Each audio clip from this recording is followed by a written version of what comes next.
All right, morning to you. Nice to see you. 10 a.m. in the east, 7 out west. Nice to see you again. Breaking news this hour. A Boston man arrested for allegedly planning attacks inside and outside the U.S. We are expecting a live news conference this hour. We'll bring it to you when we get it. Also topping the agenda this hour, banks win, you lose. Efforts to fix too big to fail going to a vote today, and the bill there does nothing to deal with too big to fail. Special interest groups have had their say. The Consumer Financial Protection Agency, or any financial reform so far, riddled with loopholes that only makes it easier to speculate. Also on the agenda, pranking for progress. A group called the Yes Men have a unique approach to try to bring about change as they see it. Practical jokes. Just ask the Chamber of Commerce and Democratic Senator Arlen Specter. They both know about the Yes Men. We'll talk with a member, one of the men, if you will, a little bit later. Also, Acorn versus the activist, the so-called pimp and prostitute from that undercover video, looking to set the record straight about their sting operation. Plus, out of order.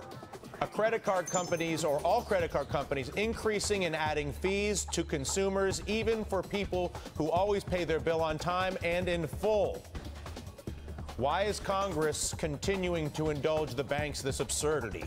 It's 10 a.m. Pull up a chair and join the morning beat. Boston case, big time stuff. House Financial Services Committee going to take a final vote today on a key component of President Obama's theoretically sweeping financial overhaul, although I emphasize the theoretical on that. Republicans and some conservative Democrats on the committee trying to water down the president's efforts, apparently, to set up a consumer financial protection. Transformed the banking industry, and you let that moment pass, and now, months later, we show up as supplicants, and the banks, not surprisingly, are solvent again because we gave them all the money, and they're pushing back with all their enormous power on the Hill. I would also say to them, you have the Bank of England, you have the Swiss bank leadership, you have the European bank leadership, you have Paul Volcker, most academics saying break up the banks, we're subsidizing proprietary trading that does nothing for our economy. Why are you, the lone voice, refusing to put structural reform where we need it? Yeah, it's startling. Thank you, Governor. I want to get up to Boston. The FBI holding a press conference on what is now an expanding story on a terrorism arrest here in our states. Let's go up to Boston. Who's working on this case. The other prosecutor working on the case, Jeffrey Hourhan, is presently in court. We are here today to announce the early morning arrest of Tariq Mahana on charges of conspiring to provide material support to terrorists, knowing and intending that the material support and resources were to be used in preparation for and in carrying out violations, Title 18, United States Code, Section 956, conspiracy to kill, kidnap, maim, or injure persons or damage property in a foreign country, and Section 2332, extraterritorial homicide of the United States. Fantasies about taking machine guns to malls and whatnot?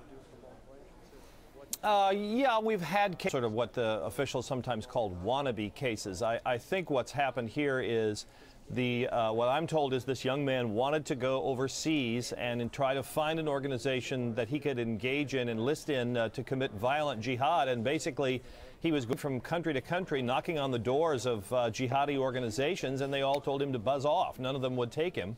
So he came back to the U.S. and was an angry blogger and an angry young man. So he's being charged with material support for terrorism because of his interest in trying to join violent jihadi organizations overseas. There's no indication.